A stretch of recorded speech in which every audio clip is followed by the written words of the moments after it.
North Malabar chamber of commerce സംഘടിപ്പിച്ച മൂന്നാമത് chamber gold cup sevens football ഫൈനലിൽ നിക്ഷാൻ ഇലക്ട്രോണിക്സ് ചാമ്പ്യന്മാർ.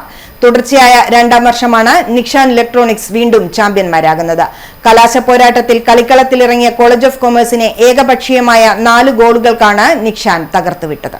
നമ്മുടെ സമൂഹത്തെ കാർന്നുറങ്ങുക, നമ്മുടെ യുവതയെ നശിപ്പിക്കുന്ന ഇത്തരം വലിയ വിപത്തിനെതിരെ ഒരു വലിയ സന്ദേശം, ആ സന്ദേശം സമൂഹത്തിന് എത്തിക്കാൻ ഏറ്റവും വലിയ ഉപാധി അത് സ്പോർട്സ് തന്നെയാണ്.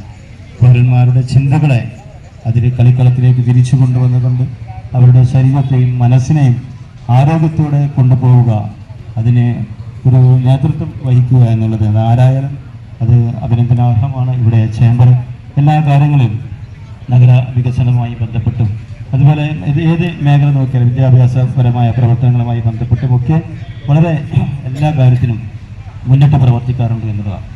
കലാശ പോരാട്ടത്തിൽ കളിക്കളത്തിലിറങ്ങിയ കോളേജ് ഓഫ് കൊമേഴ്സിനെ ഏകപക്ഷീയമായ 4 ഗോളുകൾക്കാണ് നിക്ഷാൻ തകർത്തുവിട്ടത്. കണ്ണൂർ കോർപ്പറേഷൻ മേയർ മുസ്ലിം മഠത്തിൽ നിന്നും നിക്ഷാൻ MD MMV മൊയ്തു കായിക താരങ്ങളും ചേർന്ന് കപ്പ് ഏറ്റുവാങ്ങി. Chamber president TK Ramesh Kumar അധ്യക്ഷത വഹിച്ചു. Chamber honorary secretary Anilkumar, Suryakant Mishra, Vinod Narayanan, Hanish Vaniyankandi തുടങ്ങിയവർ പങ്കെടുത്തു. City news, Kannur.